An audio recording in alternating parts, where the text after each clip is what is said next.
Would like to call to order the April 7th, 2022 Rutherford County School Board meeting. First order of business is the Pledge of Allegiance led by Mr. James Evans.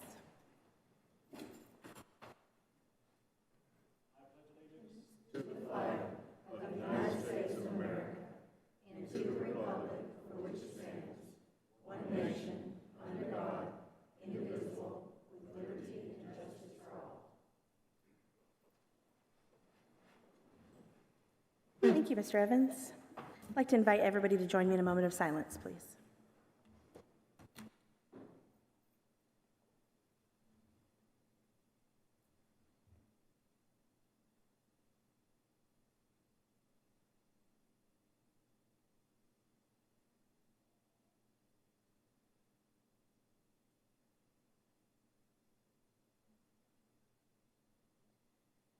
Thank you. Next item is approval of the agenda. Any members have any questions, comments, or concerns about the agenda? If there are none, we will entertain a motion. Thank you, Ms. Bratton. Thank you, Mr. Estes. All in favor say aye. Aye. All opposed say nay. Any member wish to abstain? Next item is approval of the consent agenda. Any questions, comments, or concerns, members of the board? If there are none, we will entertain a motion. Move to approve. Thank you. Thank you, Ms. Sharp. All in favor say aye. Aye. All opposed say nay. Any member wish to abstain? Okay, next item. All right, we've moved up the financial matters. Mr. Boulder will need to go to the Budget and Finance beginning at, what, 5:30? All right, financial matters found on tab 2. This is a memorandum of understanding between Rutherford County School Board and health insurance plans. Of course, we know a year ago, Rutherford County Board of Education formed a study committee to evaluate the potential change from the county's self-funded health going to the state group health insurance plans. We did a survey. The survey came back. 58% of all employees voted in the survey. Of the 58%, 3,119 were for going with the state plan, and I think it was 4%, 219 chose the continue what we currently have. That's a breakdown of 54% and 4%, and I think the magic number was 50% plus 1. Is that correct? That's of eligible employees, and what we got was well over 50% of our entire employees. Right, 54% I think it was. 58% ended up actually taking the survey. Of that 58%, 54% were in favor of going with the state plan, and 4% was in favor of staying with what we have. With an affirmative vote, the Director of Schools will execute the included MOU and will begin with the State Tennessee onboarding team to prepare for open enrollment for the fall of 2022. With a transition date to the State of Tennessee Local Education Group Health Insurance Plans beginning on January 1 of 2023. Motion to approve the MOU with the State of Tennessee Local Education Health Insurance Plans to allow eligible working spouses that were included under the current county self-insured health plans to be covered if the employee so elects this option. To also transition the voluntary benefits of dental and vision coverage from the current county offerings to the State of Tennessee dental and vision plans offered through the LEA as presented. Thank you. Members of the board, questions, comments, or concerns regarding this item? Mr. Bodary, is there any additional information we need? No, I believe that motion covers it. As Ms. Spurlock says, we've arrived at the number of employees that we need for the board to be able to vote. As you can see, was it 94% were affirmative, wanting to go to the state plan of our employees that voted. I've already forwarded this to the state representatives with the state health plans, and they've reviewed this and said that this board is ready to vote. Mr. Bodary, I think you need to put on record what the 477 post-65 retirees will be doing. The county commission voted, because the county commission voted for those 477 grandfathered retirees to move on January 1 of 2023 to a Medicare Advantage group plan that's been reviewed in depth by the County Risk Management Committee and also the study committee that the BOE reviewed. We've had a lot of input from retirees. It appears that this would provide at least the same, if not better, coverage for our post-65 grandfathered employees. Thank you. Thank you. Did we poll the retirees and ask them about that, or are we just saying we're going to do that? It's going to be equivalent. The state required the active employees to be polled for this.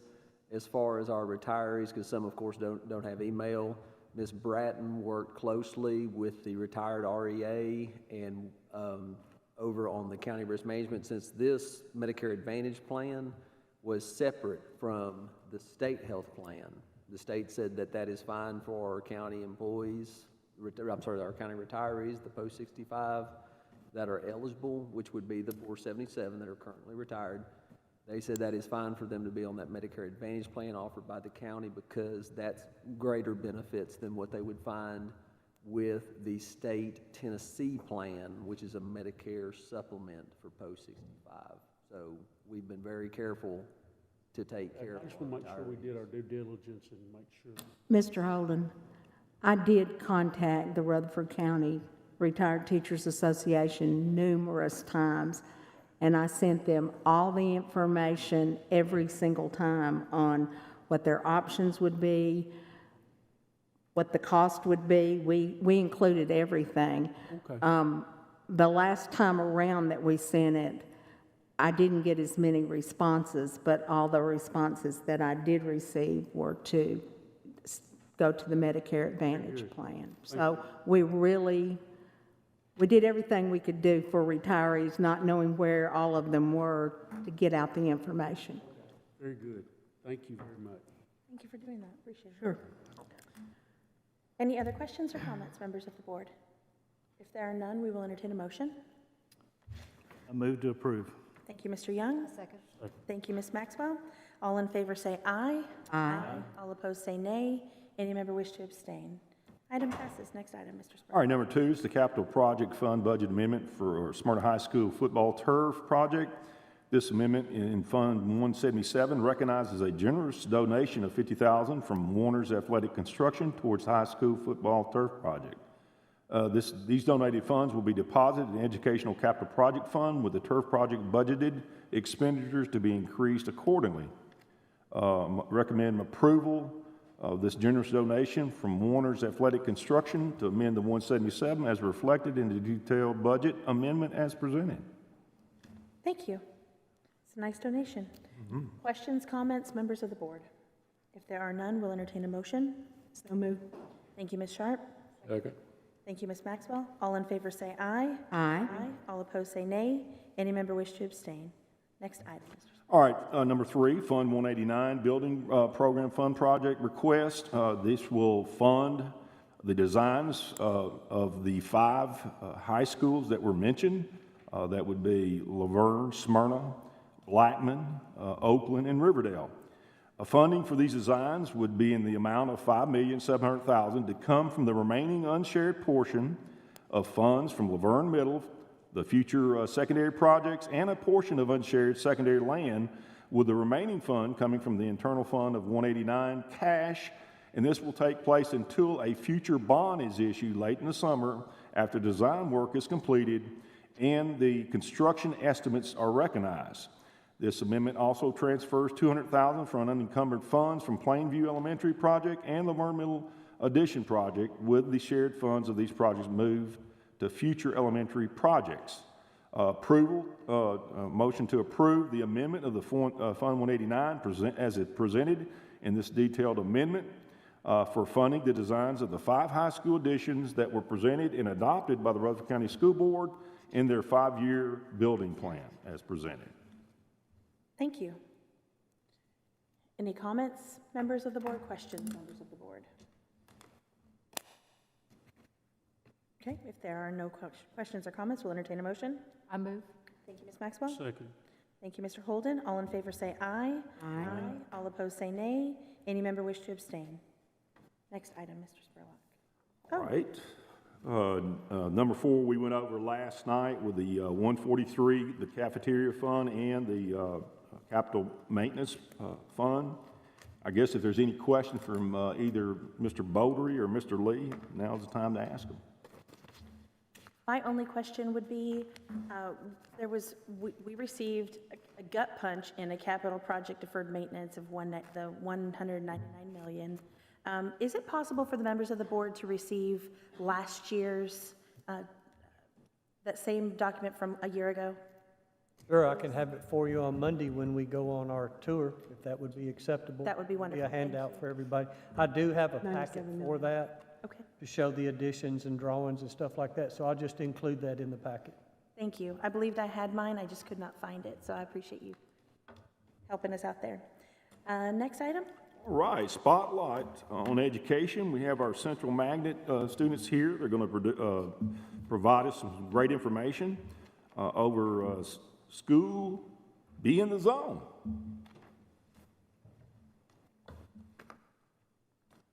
Thank y'all for allowing us to come tonight. I am Dr. Emily Hines. I teach computer science at Central Magnet, and I sponsor these students in our Be in the Zone campaign. So Catherine Weber and Jenny Beneza are here to tell you about the work we have been doing this year.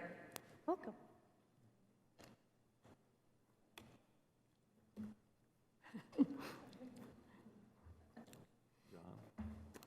Okay, so before we begin, we've given each of you a flyer that has our graphics that will be on our presentation, as well as a booklet that will have information on the program that we will be discussing. Thank you. Hello, my name is Catherine Weber, And I'm Jenny Beneza. and today we will be discussing the findings of our research through the Be in the Zone, or BITS, program with you.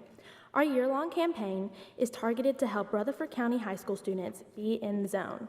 To start, what is BITS?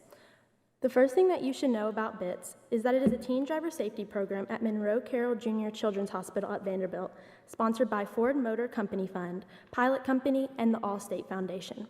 The program's primary goal is educating teens and the community about the dangers of distracted driving. One way they successfully educate teens is through partnering with schools across Tennessee, such as Central Magnet, to carry out school-wide safe driving campaigns throughout the school year. Our BITS committee first participated in an online teen driver safety training program where we learned many of the jarring statistics regarding crashes in our state and heard the first-hand experiences of people whose lives have been drastically impacted by distracted driving. Next, we took to campaigning in our school. Jenny and I specifically headed up a portion of the campaign called the Youth Empowerment Project. Here, we were tasked with finding a problem related to safe driving in the community, developing a solution, and then presenting our findings. Jenny will now discuss how we use data science to aid us in this project. Thank you, Catherine. The conclusions we came to in this project are largely backed by data science. To offer you some insight into our backgrounds, Catherine and I are both enrolled in a data science course here at Central. Through this class, we've learned to clean, analyze, and visualize data using programming and statistics. This class equipped us with the tools we needed to accurately draw conclusions from Rutherford County crash data. The data we used in this project was sourced from the website tn.gov, as well as Sergeant Michael Rogers at the Rutherford County Sheriff's Department. After accessing the data, we began the process of cleaning it, before analyzing it with the help of Central's SRO officer, Sergeant Culp, who provided great insight throughout this process. During our analysis, we had two main objectives: to determine appropriate preventative measures to reduce Rutherford County crashes, and to identify ways to lessen the impact of major factors in teen crashes. The former encompassed two more specific goals of identifying specific hotspots for car crashes and observing driver behavior and road characteristics at these locations. The latter involved determining which crash factors are most prevalent in teen crashes, and with this knowledge in mind, brainstorming effective ways to help our peers. Catherine will now discuss the statistics we gathered about crashes in Rutherford County. Looking at Rutherford County crashes from the past 3 years, we found that in 2020 and 2021, 18,859 crashes were reported. Of these, 12,976 involved 2 or more vehicles, and 73 resulted in 1 or more fatalities. We looked at the factors that Tennessee's various crash reporting agencies assigned to these accidents and gathered that 2,353 of them involved distractions, 1,246 involved speeding, 284 involved drug use, and 237 involved driver drowsiness. As those numbers and the graph displayed convey, distractions are the leading factor in Rutherford County crashes. Now, Jenny will narrow our discussion to look at specific locations where crashes were most prone to occur. The first major hotspot is the intersection of Butler Drive, Elam Road, and Joe B. Jackson Parkway. Over the past 10 years, 196 crashes have occurred there, with 41 of these happening in 2021. As Murfreesboro's population has grown over time, the traffic in this area has increased, resulting in greater crash risk. Additionally, the relationship between crash risk and traffic heaviness appears in the data about the time of day collisions occur at this intersection. Crash numbers peak between the hours of 6 and 8 a.m., and then again between 5 and 7 p.m. These are likely the times of shift changes for the factories in this area, resulting in heavier traffic flow on these roads. So, the solution that we propose to reduce the risk of car accidents is to implement a timed traffic light. This light would turn on during the identified peak hours. When it is not on, it would serve as a caution light. However, if this intersection is too close to the interstate for a traffic light to be placed there, we propose a reworking of the lanes on Joe B. Jackson to ensure safe turning. One option for this reworking is turning Joe B. Jackson into a divided road. Observations made at this location led us to believe that many of these crashes are a result of the setup of the road. As seen in the images on the next slide, Joe B. Jackson is divided into 4 lanes with a turning lane in the middle. When drivers turn left onto Joe B. Jackson from Butler Drive and Elam Road, they often use this turning lane as a midpoint for the turn, waiting in this lane when traffic is clear on one side, but not on the other. However, when drivers on Joe B. Jackson enter this turning lane at the same time, this causes collisions. Dividing the roadway would eliminate the possibility of vehicles that are traveling in opposing directions simultaneously entering Joe B. Jackson's turning lane. Catherine is now going to elaborate on the second of the 2 hotspots we identified. Thank you, Jenny. The second hotspot we investigated was Asbury Lane and Medical Center, where since 2012, 187 crashes have occurred, with 60 of those being in 2021. Through the images displayed on the screen, we concluded that when cars exit or enter Asbury Lane off Medical Center, cars must cross over lanes of traffic. Our graphs on the next slide show trends that in recent years, crashes have continued to increase with few signs of improvement. Additionally, the crashes peak between 4 p.m. and 6 p.m. It is likely the issue lies in heavy traffic during this time that makes it hard for cars to enter and exit Asbury Lane without dangerous risks that are resulting in elevated number of crashes at this location. We learned that placing a traffic light is infeasible at this location. The 2040 transportation plan for Murfreesboro includes possible solutions for this location, including developing alternate routes from Asbury to Medical Center. These plans were all identified as midterm improvements in the plan with a predicted timeframe of 2025 to 2032. Our suggestion would be to move up the timeframe for these improvements. After we established an understanding of the nature of many of the crashes in Rutherford County, we focused on teen crashes. We found that there were 1,508 crashes involving high school drivers in 2021. Within these crashes, 184 reported distractions, 145 reported speeding, 11 reported drug use, and 13 reported drowsiness as a crash factor. These statistics alone are alarming. However, looking at the number of teen crashes that resulted in serious injuries or fatality increases the gravity of the situation. Of the 73 serious crashes in Rutherford County, 31 involved a high school driver, 18 of which involved someone unbelted, 12 involved speeding, and 4 involved distractions. The people affected by these crashes are our very peers. When the causes of these accidents are so often preventable, it clarifies why being aware of the dangers of unsafe driving habits is so important. This led us to our next solution, an additional school program for education on safe driving. While driver's ed is a good start, its limitations are that it is not a required class and it is only 1 semester. The additional school program we propose would address these limitations, as any student who parks on campus would complete a safe driving program before they could get a parking permit. Williamson County has successfully implemented a similar program to inform their high school drivers of the risks of distracted driving. We drew inspiration from this program when devising this solution. For starters, parents have one of the most important roles in helping to achieve less distracted teen driving, as they are the biggest advocates for their child's safety. Involving parents in the mentioned Safe Driving program requires them to engage with their student in a take-home safe driving booklet and engage in a short Zoom course about driver safety. Every new driver will be required to take this course to gain a school parking pass. As students reach their upperclassmen years and consequently become more relaxed when driving, they will be required to watch short informational YouTube videos and answer questions to prove their driver awareness has remained sharp. What is unique and effective about this program is that parents become active stakeholders in their child's driving, and important conversations are inspired in households as a result. Speaking from experience, upon completion of the BITS Safe Driving program, I was more aware of my driving habits and considered the serious consequences that would come for myself and others if I chose to drive distracted, making me a more aware and intentional driver. In conclusion, we believe that driving safety in Rutherford County can be improved through 4 steps. 1, awareness. Making Rutherford County drivers more aware of the severity of the leading crash factors we mentioned is vital in encouraging them to be more careful on the roads. 2, education. This is especially needed for Rutherford County's high schoolers. Implementing courses that thoroughly teach what it means to be a good, safe driver will help prevent teen crashes. 3, action. If we can take action by altering the roads where the most crashes occur, we can reduce the likelihood of accidents at these locations. 4, reevaluation. Using these solutions and then revisiting the problem later on ensures effective risk reduction. And that is how Rutherford County can be in the zone. Thank you for listening to our presentation. Any questions? Have y'all taken a look at the on-ramp, exit ramp from 840 going west to get on Rutherford Boulevard, where they just kind of merge in together, kind of like that same thing there? Y'all need, these are state highways, and the first time we saw your program, you know, I was very impressed. Where did you get your data from the crashes and things of that nature?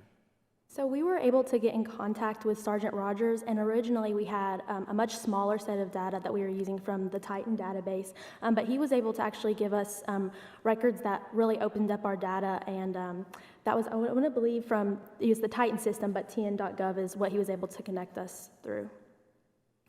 Once again, I said it before, you did a fabulous job. You guys did a terrific job, and I was glad that you guys come over here and presented this. And quite frankly, we do know that distractions are issues, so we do appreciate that.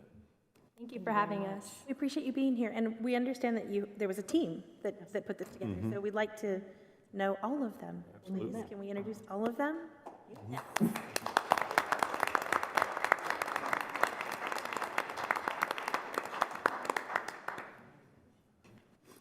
Come forward. Yeah, come on up. We want to know who you are.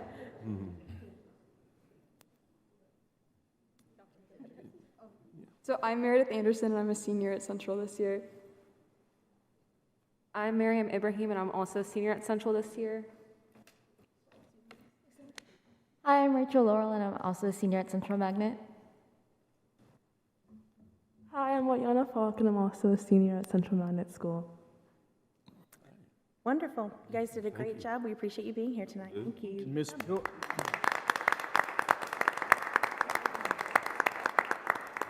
Miss Pilgrim's going to take a photo of them out in the lobby, and we're going to put them out on social media. So. Wonderful. Maybe we should put that on the back of the buses so the kids can see it as they drive home. Yeah, that's not a bad idea. Middle school. Okay. Great work, ladies. Appreciate you being here. Next item. Be visitors. Yep, we have visitors. It's number 8. We have 2 visitors this evening. First visitor is Mr. Chris Littleton.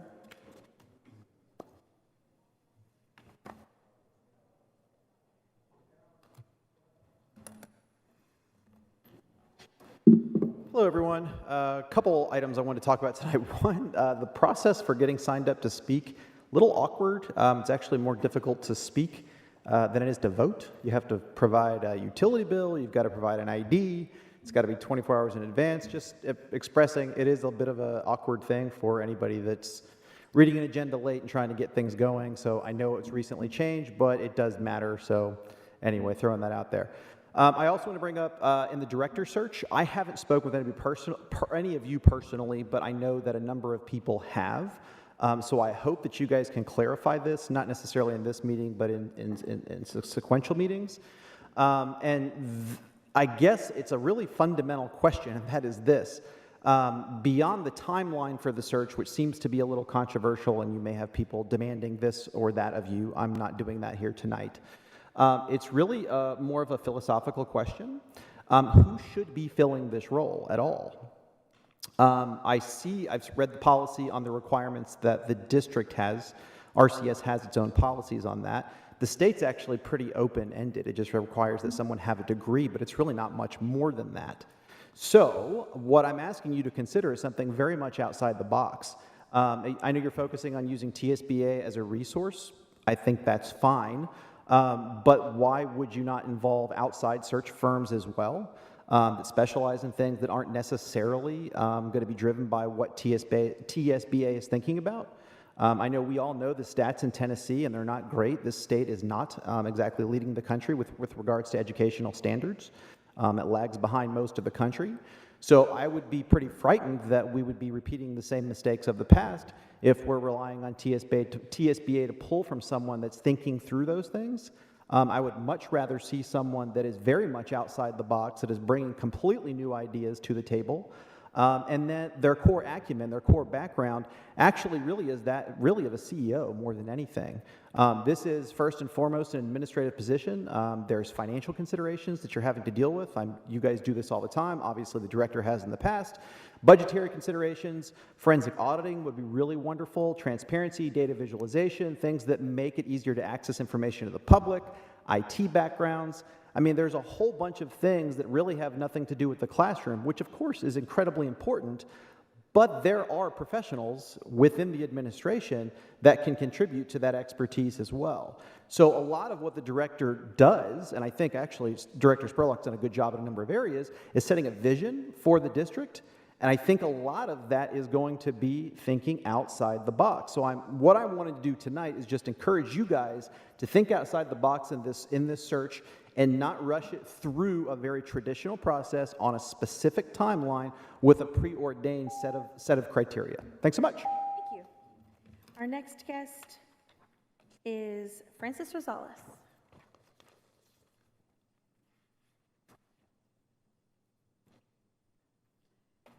Thank you. My name is Francis Rosales. I am running for a seat on the Rutherford County Education for Zone 7. I'm also a parent of a child who attends Blackman High School. Of course, as we know, there is a search right now for district superintendent, and therefore I'm speaking on behalf because I have questions about the process. I also emailed every single person on the board today about that. The district superintendent's job role obviously is going to function like a CEO, so they're going to be working really closely, directly. So this is a very important role. So I know that the board is committed to finding the right candidate to serve the superintendent. My concern is about the short timeline suggested for finding a replacement. I was present at the school board meeting on Monday when the executive director, TSBA, assured the board that a 39 business day hiring timeline is feasible. I am surprised that the board did not take the time to question how the timeline is feasible. Furthermore, I did not hear questions specifically asked about the hiring process from beginning to end. Some appropriate questions that could have been included: how many applicants are projected to apply from a 50-state selection pool? What is the vetting process? Will the screening committee pick candidates to participate in a preliminary interview? Will a preliminary interview be conducted as part of the vetting process? If so, who will conduct the screenings, and what are the questions that the applicant are going to be asked during the preliminary interview? Is the timeline feasible because it is based on the 15 applicants that applied during the last hiring round in 2018? If so, do we expect to receive a similar applicant response as in 2018? If a candidate from out of state is selected in the round of interviews, is then a budget to cover their travel expenses? Will applicants have their references verified before being considered as a finalist? How will the references be verified? By completing completing a questionnaire or by phone? Will the board review the resumes the TSBA is considering before selecting the candidates for the final interview? Will the board weigh in on the applicants who make it to the final interview? Will background checks be done before or after the final interview? Will the job posting include job duties along the qualifications? If not, what is the process to provide that information? Because it's not included in the job posting. These are the types of questions that should have been raised to the executive director, considering the superintendent's position serves a major role in the district. It was surprising to hear the board members received the contract only minutes before the meeting started. For these reasons stated, I am concerned the board has not done due diligence to research the process for selecting the superintendent, as proposed by the TSBA, who is acting as the hiring firm. There is a perception the board is trying to fill a hole as fast as possible, and in my opinion, the board should slow down and reevaluate the position before moving forward with finding a replacement. As a parent and a community member, I feel it behooves the board to gain the confidence of our community by addressing these concerns. Thank you very much. Thank you. Next item, Mr. Spurlock. All right, number 11 is the charter application. This was information only. I think we have Dr. Chastain here if you have any questions after we go over this. The Rutherford County Schools Charter Review Committee has completed the initial review, submitted the applications from American Classical and Rutherford and Springs Public Tennessee Empower Academy. These capacity interviews have been scheduled with both applicants, will be conducted on April the 14th. And this is an opportunity for public review and comment will be available on the Rutherford County's website and will be open until open on the evening of this afternoon. Is that correct? And will close on the 14th. All right. Is that on our front page? It will be on our front page. Okay. It's going up right after this meeting. Okay, good. I just make sure because sometimes it's hard to find things on our page. An opportunity for public review will be there on that front page right after this meeting. The Charter Review Committee is planning to present a recommendation and a detailed summary of the findings to our board on April the 21st. And Dr. Chastain's here. She can answer any questions that you might have concerning those two applications, I guess, up to this point, right? Thank you. Any questions from members of the board? I just want to make a comment. I sat in on the meeting today. Thank you, Dr. Chastain, for your leadership and everyone else that's on the board, Ms. Bratton. It was a very, very good meeting. Thank you. Any other comments or questions? Thank you for being here. We appreciate you. Thank you. Mr. Spurlock, I think we need to go back to number 10. Yeah, number 10 is the substitute teacher service bid, RFP 22-02, found on tab 3. And I think Dr. Anthony has brought us some material here. Dr. Anthony, you want to go through this? Yes, this is the material that I sent you today in an email, but I thought you might want the hard copy as well. Sometimes it's easier to manipulate the paperwork. Some of you have already seen. The first is our standard RFP that we've used in the past, of course, also allowing in for what's been recommended by the board to have multiple vendors. And to do that, we had to designate areas. And so you can see the designated areas on page 17 for the north and the south zones. The south zone would be Murfreesboro and Eagleville schools, and then the northern schools would be the Smyrna and Laverne, which also includes our 6 hard-to-fill schools. And then also I attached what I gave you last month, the brief summary as our committee was going through and looking at the 4 different vendors. So that probably looks the same on tab number, I think it was tab number 2. And then tab number 3 is what I gave you on Monday night, which was the final tally from our 10 committee members with their desires for Advantage, who we've had for 21 years with a 3-year hiatus in between, for the Murfreesboro and the Eagleville schools, which would be the list on that page listed as the south. And then for the north schools, which would be Smyrna and Laverne, ESS, which their closer zones would be that they have already several schools in the state, probably more schools in the state than any other vendor. The other 2 vendors, Kelly had only started with Memphis at Christmas time, and EduStaff did not have any Tennessee schools. I talked to, you can see the references on the following tabs. that I attached for the fourth tab was a summary of the ESS bid. I wanted you to see the highlights of what their procedures and the policies and those kind of things and their hiring practices. Their fill rates, I talked to everybody from South Carolina to Georgia to Tennessee, and some of the local larger school districts like Knoxville and those areas, and they said that they, from their first semester and from their mid-semester percentage meeting, they were hitting about 60, 65. They've seen the same thing that we have seen, an increase in sub-village rate. Probably said theirs was the last 6 weeks, which we've seen our numbers go down on sub-request, since about February. So they are seeing improvements. When I talked to some of the larger school districts, they said that one of the things they really like about ESS is their ability to, with them being based out of Knoxville, their ability to contact someone very quickly and, get someone to give information to them as they needed it, and that they did also additional recruitment strategies such as referral programs and incentive awards. So you can see that in those highlighted pages. And then, of course, the last tab is on Advantage XPO.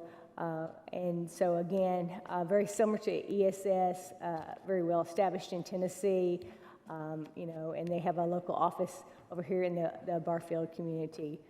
So I know several of you have been able to look through that today, and then also want to give you that hard copy just in case you didn't have a chance. The standard language is the same that you've had in the past. I know last time, I believe about 3 years ago, Mr. Estes helped us to sign on our contract. So basically, it's the same contract that's in the bid that we've had, and then we would list two. So if you all approve those two vendors, which our committee does believe to be the two best out of the four, then what we would do tomorrow from the purchasing office, they would fill out the forms and send them to the vendor and then return it back, and then Ms. Johnson will sign to represent the board.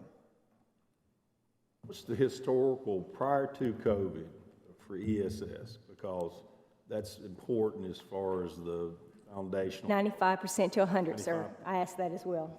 Good. And that was talking to Knoxville and Belton County. That's good. Same thing in South Carolina. They have Savannah, Georgia, and several in like Charleston, those kind of places. Okay, question. Yeah, go ahead. Dr. Anthony, are there any non-compete between the two? Is it going to be specifically a line drawn between the two, or are they going to be able to help each other? They're able to help each other. We talked earlier in the last, few years about a desire for it to not be exclusive. That way, if there's someone that had the desire to fill the hard-to-fill schools, and they would have that option. So they can be working for both. Okay, great. But they would have to apply to both companies. That is correct, and we would still maintain the fingerprinting and background through our offices. Okay. So would they have to fingerprint for both? Just once. Just once, okay. Yes. I do have a question about Advantage XPO. Yes. In here, it says that they did propose an alternative program. Yes. Where they could, if they couldn't meet their fill rates and they needed additional support, I think this was birthed out of COVID, that they could hire additional, or subcontract, if you will. Does this contract allow them to, I see the language here, but is that? It was listed as a separate contract, and the committee rated it as last. Okay, so with this existing, they've submitted two different contracts then? Yes, they put it in the same bid, I guess you'd say, preparation package, but under tab 1 was the original one. The only thing they added was I think it's $1,195 if we take an employee of theirs that have only worked for them less than 45 days and become our employee, which we've done that to them 62 times this year, and it's been wonderful for us. So it's been a great opportunity, and I think that $75,000 was worth it. So, for clarification, they are not going to be permitted to subcontract if they are not able to? That is correct, because they would be dealing with multiple vendors for which we do not know those people, and they would run those background checks. We always want them to clear our standards. Yes, understood. Just want to make sure that I understood that language. Any other questions, members of the board? Go ahead, Tim. I was wondering about, since we got two two companies doing this, do we have to pay for the fingerprinting for each company, or can they share that data? So if someone has already fingerprinted with Advantage, then since we're the ones that handle that, then they would be covered for the other company. There's not going to be two costs for doing that. No, we wouldn't double them. That's right. Thank you. You're right. I do have one question. Do we have a clause in the contract if they're not performing that we can end that contract? Yes. I think it's we can within 30 days if there's a dissatisfaction or a breach of contract on either side, we just have to give notice, which is pretty standard. Lynn and Joanne always put that in every contract. Are there benchmarks of dissatisfaction, or is it? That they aren't able to follow our procedures, for instance, background checks, hiring procedures, training, having them to fill out our necessary paperwork for reimbursement, because we only pay them. It's not where we pay them right up front X amount of dollars that might be in that sub-budget, but it's for how many subs have been used. So that paperwork has to be aligned very well. So for Mr. Bodie's department, we make sure that we look each month to make sure that everything lines up, and then with our accounting. But there are no minimum requirements for fill rates? No. Thank you. Any other questions? Comments? If none, we'll entertain a motion. Move to approve. Thank you. Thank you. All in favor say aye. Aye. All opposed say nay. Any member wish to abstain? Next item, Mr. Spurlock. All right, it's number 12, the Title I contract for Laverne Middle School. Tara Brown, the connection coach, will provide 1 day of teacher professional development on the topics of Team Brain, the power connections, intentional interactions with students, social and emotional stability. And by attending this professional development, teachers will learn how to create positive connections with students, provide social and emotional support, how to prime teen brains for learning, increase motivation, increase their engagement. And the teachers will learn and implement strategies that will address social and emotional needs of the child with the goal of increasing student achievement. The contract is as follows: on the on-site training that will occur on May the 19th of 2022. This will be 85 educators attending these two sessions. First session will be from 8 to 11 a.m. in the morning. The second session will be from 12 to 3 p.m. in the afternoon.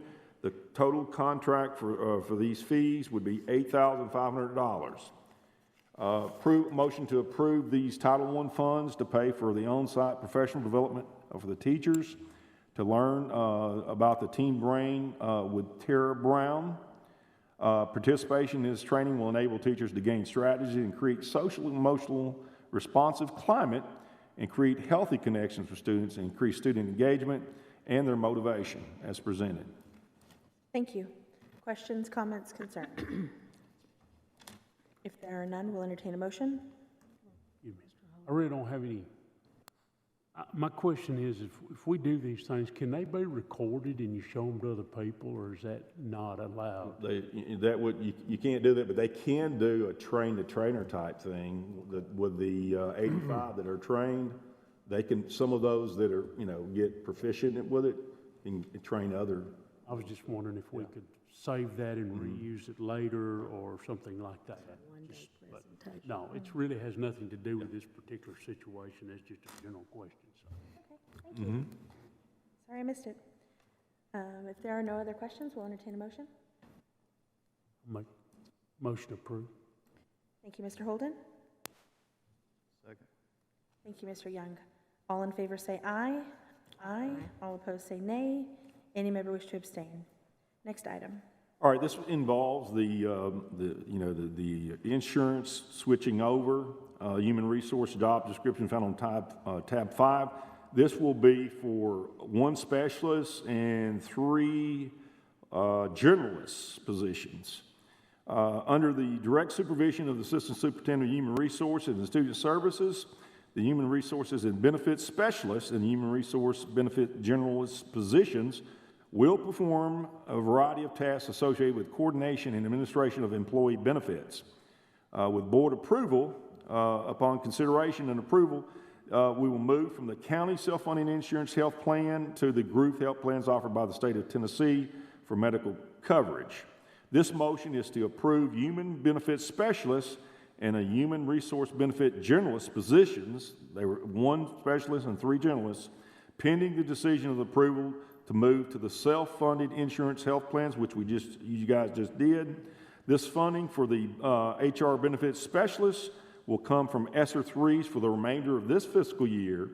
Then this position and the other 3 positions will go into the GPS for the fiscal year 22-23. And keep in mind, this will be, the pay will be captured in the savings that we will have going to the state health insurance benefits. Thank you. Questions, comments, concerns? Yes, ma'am. I would like to table this motion for a couple of weeks to get a little bit more information on what these people are going to be doing and how they're going to be used. I mean, I know we just now went to the state plan. So, Dr. Anthony, will you come back with a little bit more on a job description for these people and a little bit more about their use and what you envision as these positions encompassing? And the State Department, when they came to the night, what they're wanting us to do is to get the senior specialist, which is the overseer of the 3, Right.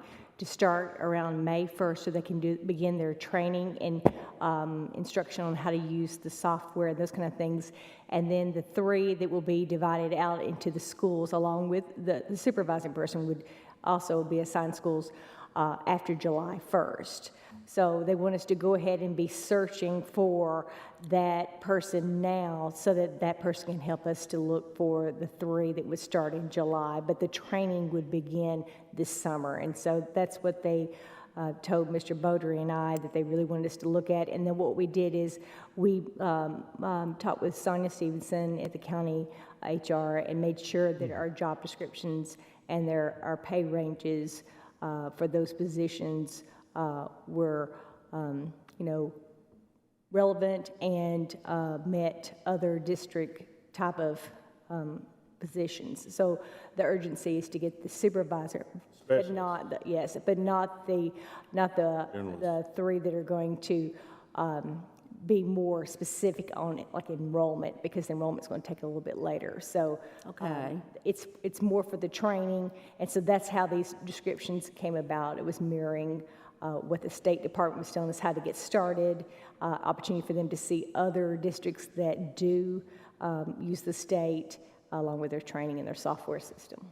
Then I'd like to table this motion and you come back with a motion about the specialist, okay? Thank you. Mr. Reed, do we need a motion to table? Does the board need to vote on that? Can you help us with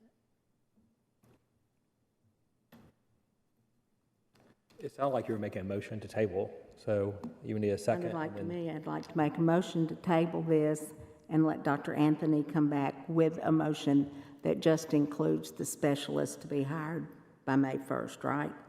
Yes. Okay, thank you, members of the board. We have a motion. Can we get a second? Or can it just be amended? Can it just be amended to hire the specialist first? Oh, that's true. It could just be amended. I didn't think about that. I withdraw my motion. You want to amend this thing? Yes, I would like to amend How about this. if we stated that recommend motion to approve the benefit specialists that will be funded for the rest of this year, fiscal year 21-22 on ESSER 3 funds, and then we'll be rolling over to the 141 in fiscal year 22-23. And I think if you call them the senior benefits analyst, senior benefits analyst, that might help everybody to understand the difference. Let's get the terminology Yeah, let's get this down right. The Senior senior benefits specialist. analyst. Call them analyst, and everybody will understand that they're the supervisor. I think specialist is what he's put in this right here, so we probably need to stay with that. Okay.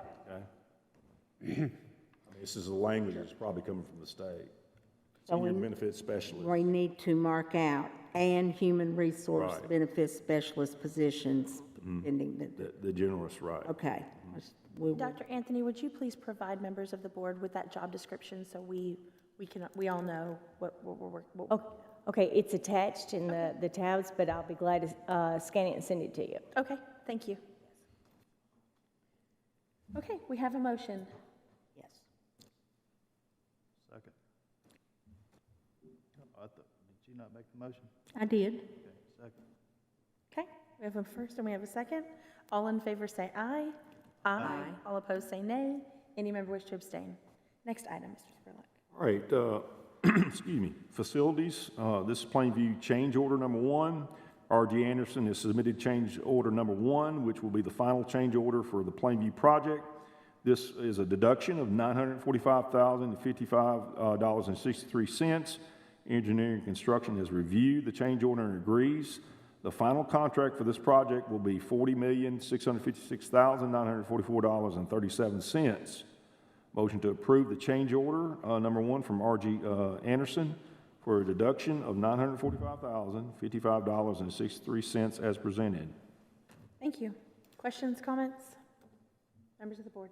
If there are none, we'll entertain a motion. Move to approve. Go ahead. Thank you, Mr. Holden. Second. Thank you, Ms. Breton. All in favor say aye.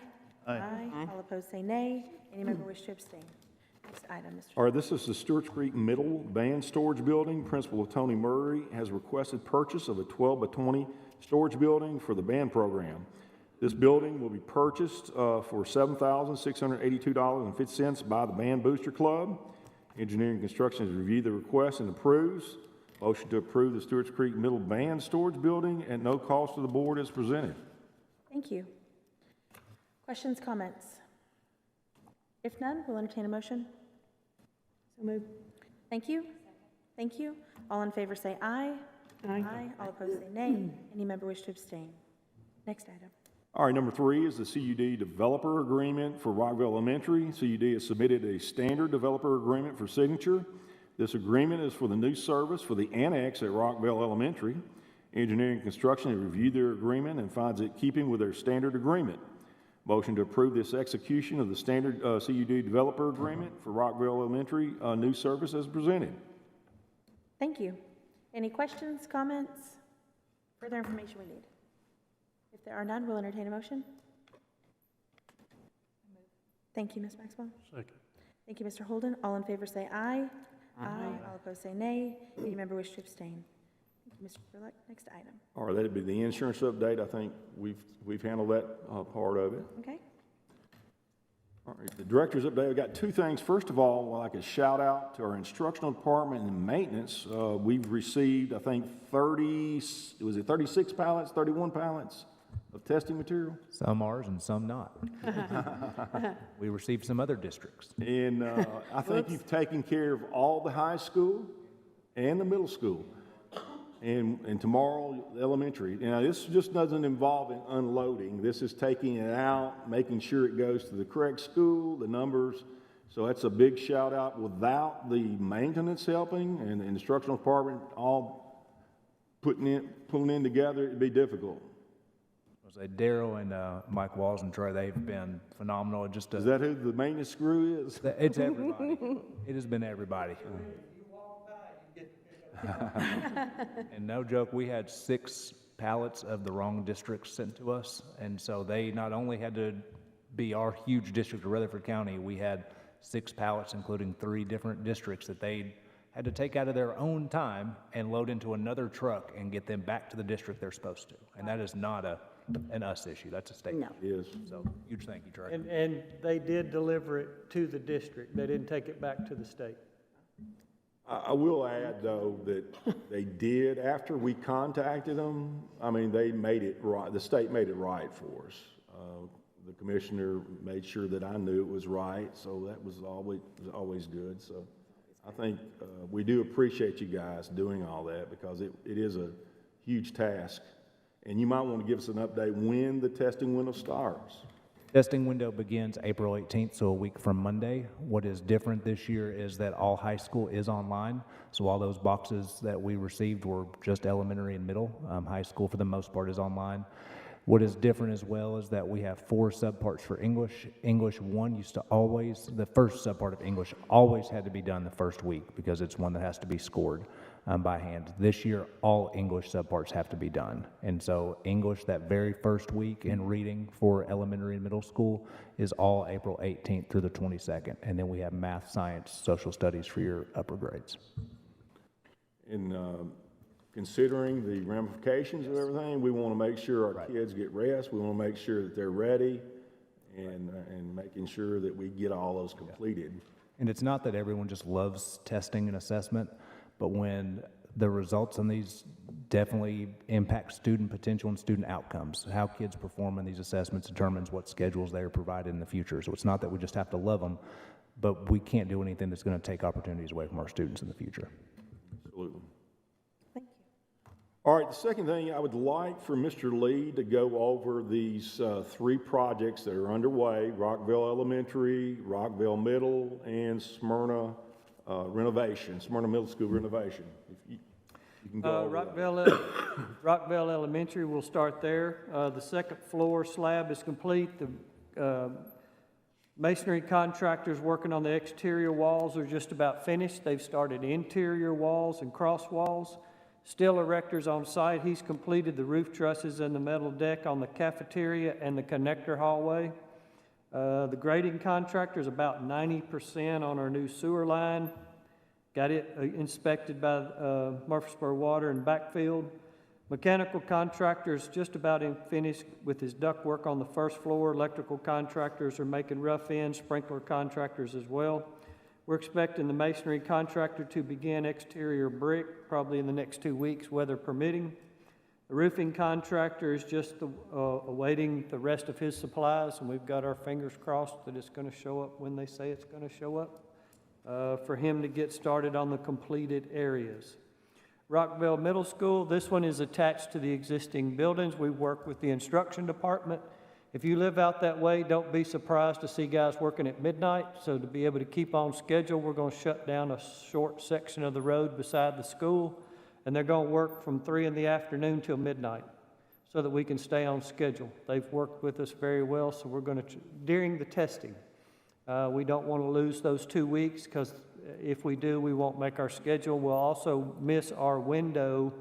If we don't take our trusses on the 18th, we lose our window, and it could be 4 to 6 weeks before they can get back to us. So we've worked with the contractor very closely, and they have agreed to do work that we don't normally do at night. So you may see some additional lights and some people wandering around that you wouldn't normally expect to see at that time, but that's our contractors working with us. But anyway, the site utilities are complete at the middle schools. All slab-on grades are completed. The masonry work on the Area D is complete. A and B will be complete by the 18th, because that's when our trusses show up. So they have to be finished by then. Area D, interior and exterior walls are starting now. Of course, electrical rough ends as we are able to. As just stated, the trusses are scheduled to be here on the 18th, and we will begin, once we get trusses and deck on, we'll begin roofing immediately. We have some coordination that we will be doing. We're anticipating at least 2 out of the 4 wings complete before school starts, and possibly 3. If that is the case, and we're got our spurs set pretty good in the contractor right now, we think we'll be able to begin moving portables out of there July 1 and have room for all the students in the class, in a classroom come fall. That is our goal. And Dr. Sullivan and I met today. We have lots of recipients lined up to take the portables. So normally we start as soon as school's out. I'm playing a conservative card because we're having trouble with materials getting here. In fact, I got a letter yesterday from the Tennessee State Concrete Association. They're telling us to expect, starting in the next 2 weeks, a shortage of cement, and that all concrete plants are going to be on a ration of cement. We don't know what that looks like yet, but that will probably have an impact on us going forward. So Tentatively, we would normally start as soon as school's out moving portables. This year, I've got our portable movers scheduled for July 1. And I've got a guaranteed give them a definite answer by June 1. So I'm going to ride as long as I can, and then we're going to pull it as late as possible to be able to begin that move. Now, what that means is it won't be as drastic as last summer when we moved 25, but these portables, probably only 1 or 2 of them will be in place at the start of school ready for students. But we'll work diligently to get those others in the next 3 to 4 weeks, and they'll gradually come online, which is not out of the norm.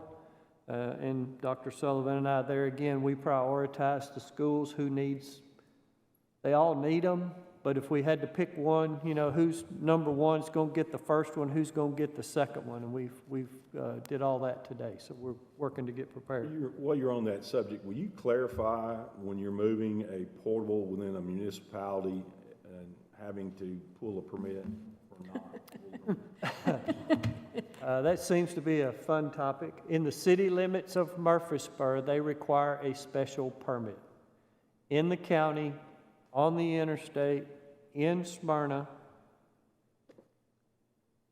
in Eagleville, all those areas, we pull a permit with the state through the highway department. Laverne now has a special permit.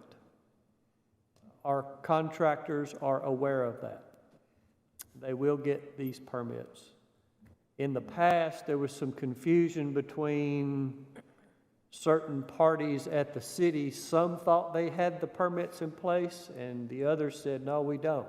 So they do have it in place now, so our contractor's aware of that. So there's a lot, that's the other reason I need to know where they're going, because it takes a lot more legwork on our part to get the permits in the city limits of Murfreesboro than it does everywhere else. So that's the other reason, but thank you for that.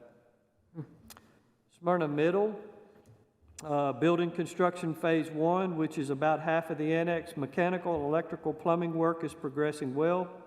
Rough ends and above ceiling are almost complete. The new drywall walls is complete. First coat of paint and ceiling grins started this week.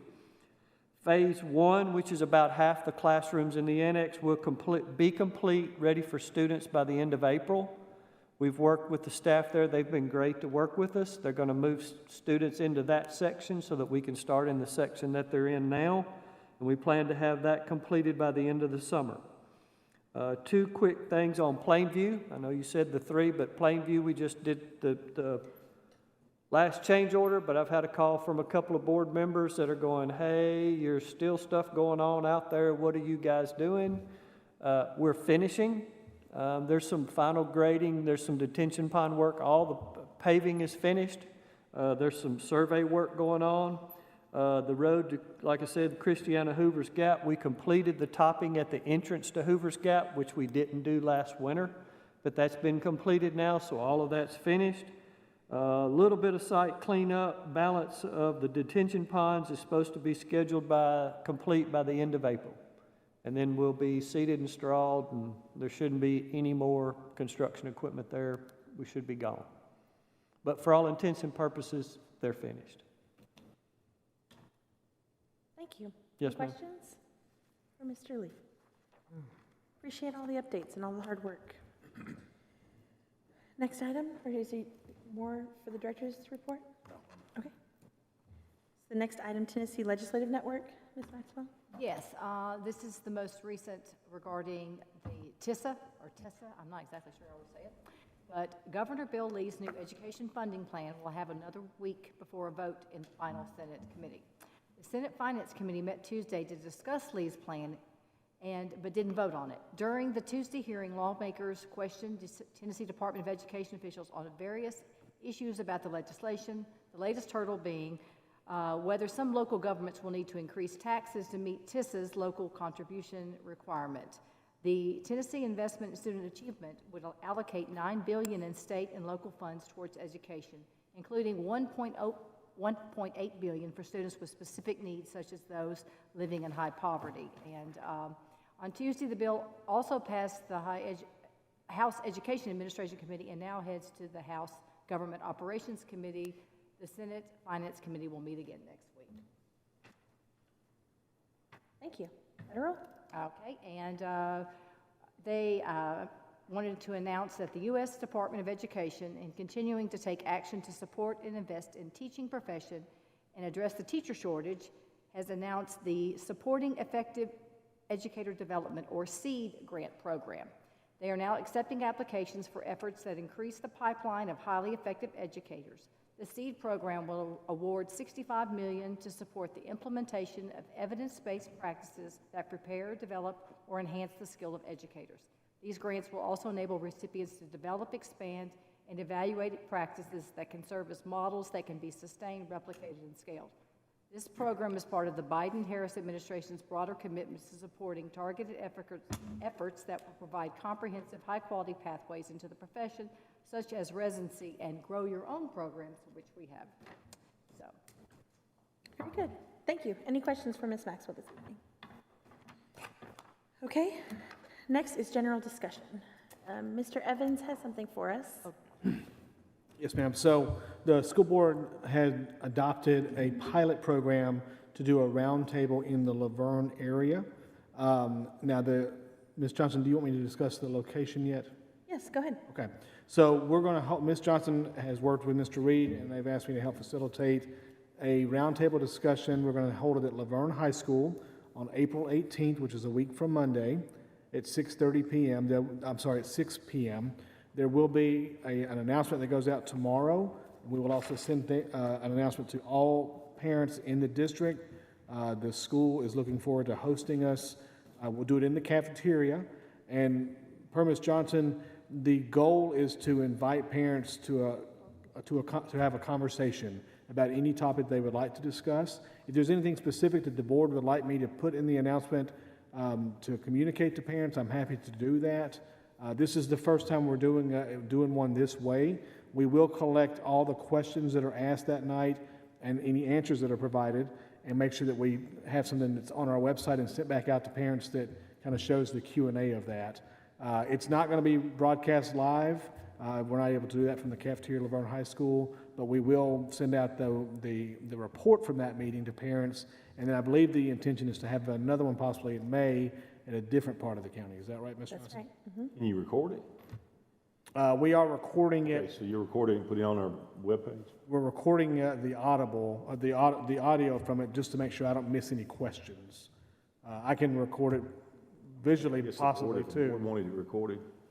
Would the board want it recorded? Really, there was a desire to not record it because parents had expressed to me that they wanted a more comfortable environment, and not everybody wants to come and stand on camera at a microphone. So if we hear differently from our parents moving forward, we certainly can add that component, but we wanted to make it as comfortable and inviting for our parents initially. At 6 p.m. on April 18th at Laverne High School in the cafeteria. There'll be a formal announcement tomorrow. Yeah. And members of the board, thank you, Mr. Evans. Members of the board, if you'll remember, when we voted on this item, we had voted for this to take place at Laverne Middle School. Laverne Middle School is unavailable that evening. So if any members of the board are objecting to us moving the location, please let me know. Otherwise, we will go ahead and move the location to Laverne High School. Is everyone agreeable? Do you need a motion? We do not need a motion, just a general agreeability is fine. Okay? Yeah. Thank you, Mr. Evans. And if any members of the board have any specific questions that they would like parents to be asked in the survey, Mr. Evans would love to receive an email from you. Thank you. Any other general discussion? Ms. Maxwell? I have two things I would like to bring up, and both of these pertain to our search for a new director of schools. I've heard from a lot of people in the last week or so, but how about the idea, I was wanting us to look into perhaps asking our parents before they break for school about asking them 3 or 5 questions that they would like to ask of the new director. And we could possibly get those questions back, and that when we start interviewing and making a decision. And that way, I always feel like as much input as we can get from our parents is very important. The second thing I was wanting to know was, I took it upon myself to look and see what other directors of schools of areas that are similar in size to ours are. And I was wanting to see if we could look at perhaps raising the salary to a level that's more in line with some of the schools that are our age, that are our size rather, and because I know a couple of them have just hired new directors, and Knox County just hired one, and so I would like to see us perhaps evaluate the salary scale and increase it to get the greatest pool of candidates that we can. Okay, thank you. Mr. Evans, to Ms. Maxwell's first point about surveying our parents, we've done that on other issues before. Is it? Sure. We can absolutely send a survey to all parents, and I'm sure we will get a variety of responses, and then the board will have to decide which of those they would like to ask. 'Cause I doubt it'll just be three to five questions. It would probably be, well, it could be 50 questions. You never know. But there may be some overlap, and you can decide from there. But doing a survey is simple. I can just ask parents. I think you're aiming for mid-May is when the... Yeah. So maybe a little bit later this month, we could send the survey, leave it open for a week, and then I could just send the report to the board chair, and you all can decide what to do. Thank you. And then as it pertains to the salary, I don't disagree. I think we need to look further at that. And that may be something that we're going to look at with TSBA as well in the recommendation. Any comments on these items, members of the board? I've got another general discussion when you're ready. Okay. Dr. Sullivan and I were talking today, and Dr. Sullivan, if you'll correct me, some of the conversations that I've had with other people that have worked on the TISA legislation, and I haven't done a deep dive, Ms. Maxwell kind of hinted at it when she was talking about local funding. It is my understanding that this will be phased in 5 years, but at the end of the 5 years, the local county will be responsible for the budget. When you look at our local contribution already, it'll actually reduce it, our local, because ours has been above. But it's my understanding we're not going to get the state funding. Yeah, we will get, we've got, and I think we've sent that to you, so what it would look like. It's increased. I mean, we're talking about in excess of $56 million over 5 years, increase. There is a possibility that the local funding is going to increase on our part. It'll increase on our part. For 5 years, for us, it would be like how it would work, and it works even better for us because as we get growth now, we do not get the funding until about 6 months in. We get half, and then we get the end of it sometime in February. With this new funding formula, we will get it immediately. Once we turn in our ADM and they reconcile that with what we have as growth, we'll get it immediately. I will add something to this, however, and I'm glad you mentioned that. There is a caveat in the current proposed bill that everyone, including board of members, the director of schools, financial people, instructional people, anyone that is involved with the budget will be trained on the TISA. And by the way, let me just help you out here. It's not that difficult. It really isn't that difficult. And also our commissioners, and you will take an assessment on it. Now, the training will be done by the TDOE. Currently, that's what it's in the law, and you'll take an assessment on it. I'll be honest with you, and I've spoken to the state. I'm for it. I think it's good. I do. I think it's good, and it will make a difference. Now, with that said, there will be requirements from it. Specifically, looking at the at-risk kids, making sure that we close those gaps. Is there going to be accountability? Is the money supposed to be following? Do we know The kid, yet? yes. The money follows the kid. And the accountability, will there be some kind of new programming or financial system, accounting system that will work to ensure that money stays? Absolutely. There will be a lot of oversight. Is it a concern? Ms. Johnson, I do have Yes. one thing I forgot, Yeah. and I can't believe I forgot it. It's near and dear to my heart. I just want to announce the applications will be going out for the Claire Maxwell Discovery School, Rutherford County Schools, special needs camps. There will be 2 locations, June 6th through the 10th at Laverne High School, and July 18th through the 22nd at Oakland High School. They've been nice enough to give us a couple of rooms and some space, and the applications are going to be out in the next week or 2. So, yeah, I really appreciate everyone that's helped us get this and grow this camp. We're going to expect probably 15 to 20 kids at each camp, so I just wanted to make that announcement. You repeat those dates for us, Claire. It's June 6th through the 10th. Okay, That's at Laverne. okay. And then July 18th through the 22nd, it's in July, it's in Oakland. Oakland, okay, thank you.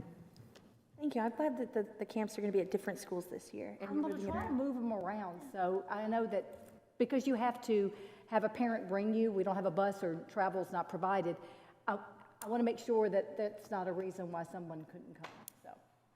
I appreciate that. Thank you for thinking about that. Any other general discussion items, members of the board? Okay, I do want to touch on one point. We heard from 2 guests this evening regarding the director search and our engagement with Tennessee School Board Association. I would like to reiterate, and I will continue to reiterate, there is not a candidate in mind. This board has not, our action with the ESBA and on Monday was simply to begin the process to accept applications to determine whether there is a labor pool to fill the vacancy. We are in no rush. We have a responsibility to ensure that we have a director in place when Mr. Spurlock is no longer with us, and this board is taking reasonable, responsible actions to fill that vacancy. If anybody has questions or comments or concerns, please reach out to your board members. There's a lot of things circling out there.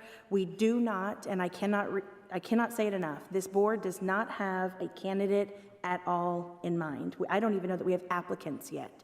So I'm very concerned that we have a narrative that this board is doing anything nefarious. We have published and produced a timeline. That timeline is amendable. If anybody missed the Monday meeting that we called, special called meeting with Tammy Grissom from TSBA, I would encourage everyone to go back and watch it and rewatch it. It was heavy with information. Or you can call TSBA and ask them questions as well.